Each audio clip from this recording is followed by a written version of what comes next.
Hello and welcome to the Space Between Ideas. I'm Blaine Gates. I'm a little bit razzled. Interesting that we're talking about, I hope that squeaking isn't going to bother anyone. So it's interesting that we're talking about coaching. This whole point, the whole point of this this challenge. I'm doing what it was, a 9-week challenge. However many weeks it was, there's 27 days remaining, which is 1, 2, 3, 4, 5 weeks. So there's two more days left in this week, and then there's an additional 5 weeks, 27. So you're going to see 27 videos, 27 YouTube videos with me talking about coaching before the end of this challenge. And I had two interesting experiences today. One interesting experience was with a coach. So he's actually a coach, and it never goes well with coaches.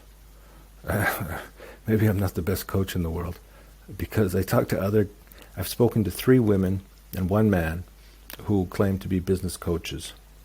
Oh wait, no, there was a 4th, but she's confused. So anyways, the thing is, he talked to a lot of people as a business coach, and everybody's different. So the guy that I talked to today, I started him off with with the sea level, with the on this end of the curve, because he's got his own website.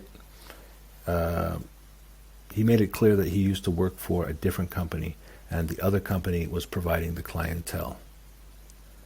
And then during the COVID period, the number of customers went down. It sounds like he decided to branch out into his own business. And now he has to deliver he has to find the customers himself. That seems to be a challenge. So, yeah, but it's so interesting, right? Because I'm providing business coaching services, and then a business coach calls, and then they're like, okay, so how? Obviously, like, if they're a business coach, they know that business coaching helps, and then they're testing out. I guess he's testing out my methodology. Well, it's not my methodology. I use Dr. Buchholz's book, Create Crucial Insight, and we came up with 3 endeavors, 3 specific things that he needs to do. All right, so if we jump, I don't really want to talk about this. That's the whole thing is, I'm supposed to be creating a course in this area. But everyone that I'm talking to are CEOs recently, like everybody. So we're all starting from this end here. It's going to take another week or 2 before these guys make it into the 3rd column. Then I got this other guy who, when I get college students that are looking for a business coach, it just drives me crazy. Because, they don't have a project to talk about. They have no idea what it means to manage other people. And so, all of these checklists are related to managing. I coach people that are managers.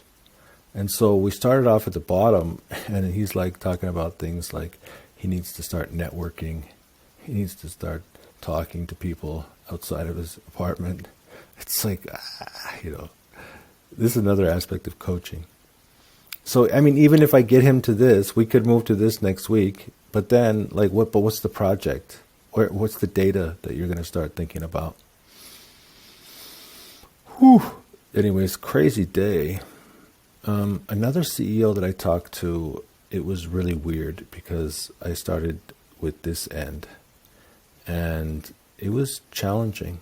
You have a lot of different personalities, and sometimes it's difficult to really, some people are not flexible. Some people are trying to hide something. Some people, so that's the thing, is I'm trying to help people overcome barriers. And it's I can't figure out what the barrier really is. All right, Loom, are you going to kick me out after 5 minutes? Loom. I don't know what happened to Loom.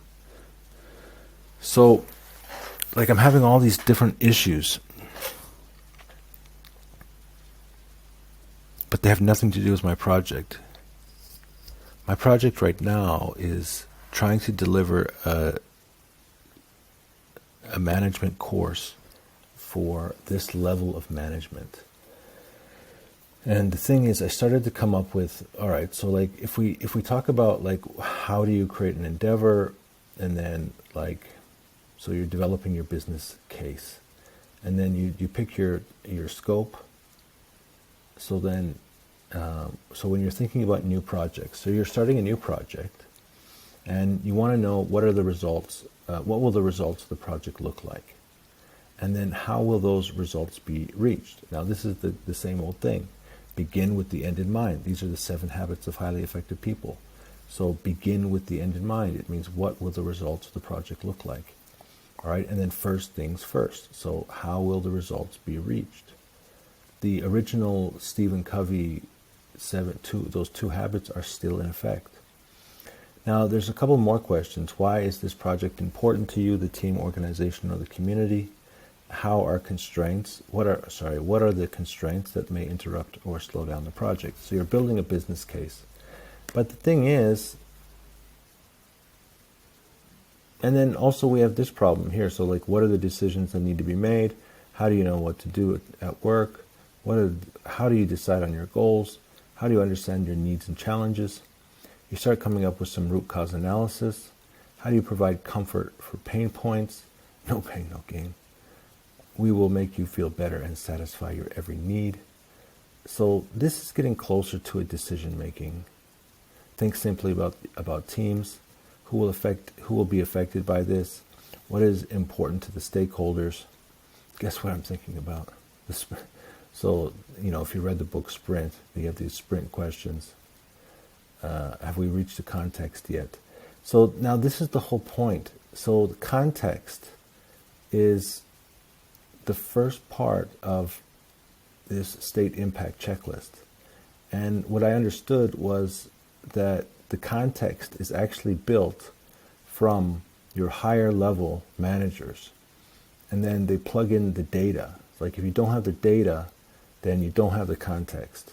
And if you don't have the directive from your functional manager, from your department manager, or your higher level managers, then it's like, what is the decision we're trying to make here? We don't have a context yet. And so that's what actually makes this course so challenging, because do I need to give you those sentences I just read to you, all of this, all the way up to here, do we have a context yet? Scenarios are based on assumptions, all right? So all of this, if I was going to add it to this course, would be covering this area, these areas. Well, specifically these 4 areas. That's how you develop your context. And then it seems to me like the first step of the course should be developing your assumptions. And it's through those, so you get your context, see right here, before I even wrote it down, before context, and then here, extension of teamwork. So it's already very clear that you need these 2 boxes before you start talking about context. And then if we're talking about data, well, what kind of data do we need?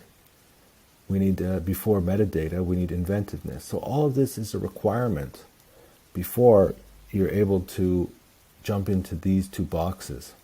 And that's really the problem I'm having right now, is that you want to start a course right here. All right, so the answer is going to be found in examples. I have to have examples.